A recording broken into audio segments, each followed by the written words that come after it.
ஜீ தமிழ் சரிகமப season 5 title winner Susanthika அவர்கள் வந்து சமீபத்தில ஒரு இன்டர்வியூல அவங்க எப்படி இந்த நிகழ்ச்சிக்குள்ள வந்தேன் அப்படின்ற மாரி அவங்க சொல்லியிருக்காங்க.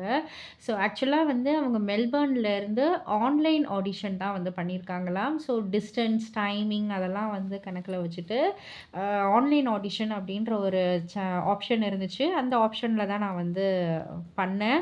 நான் பாடி அந்த வீடியோ அனுப்பிச்சேன். செலக்ட் ஆயிட்டேன். அதுக்கப்புறம் ஃபைனல் ஆடிஷன் சொல்லிட்டு ஒரு சில ஜூரி மெம்பர்ஸ் முன்னாடி பாட சொல்லியிருந்தாங்க. அதுலயுமே செலக்ட் ஆயிட்டேன். அதுக்கப்புறம் தான் மெகா ஆடிஷன். எனக்கு நல்ல ஞாபகம் இருக்கு. மெகா ஆடிஷன் அப்ப நம்ம டிஆர் சார் வந்திருந்தாரு. ஸோ அவரு வந்து என்கிட்ட வந்து சொன்னாரு, "நீ ஃப்யூச்சர்ல நல்ல ஒரு ப்ளேபேக் சிங்கரா ஆவ" அப்படின்னு சொல்லிட்டு, அந்த ஒரு மொமெண்ட் என்னால மறக்கவே முடியாது. ரொம்ப ரொம்ப ஸ்பெஷல் மொமெண்ட் அது. அப்படின்ற மாரி வந்து சொல்லியிருந்தாங்க.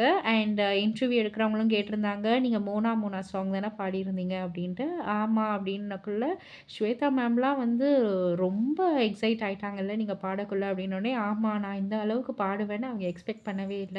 ஸோ அவங்கலாம் ஷாக் ஆயிட்டாங்க" அப்படின்னு சொல்லிட்டு, அது எல்லாம் ஸ்வீட்டான மொமெண்ட்ஸ் அப்படின்ற மாரி பகிர்ந்துக்கிட்டாங்க. இத பத்தி நீங்க என்ன நினைக்கிறீங்க? உங்களுடைய கருத்து என்ன? அப்படின்றத கீழ உள்ள கமெண்ட் பாக்ஸ்ல குறிப்பிட்டு சொல்லுங்க. மறக்காம சேனல சப்ஸ்கிரைப் பண்ணி பக்கத்துல உள்ள பெல் ஐகான கிளிக் பண்ணிடுங்க.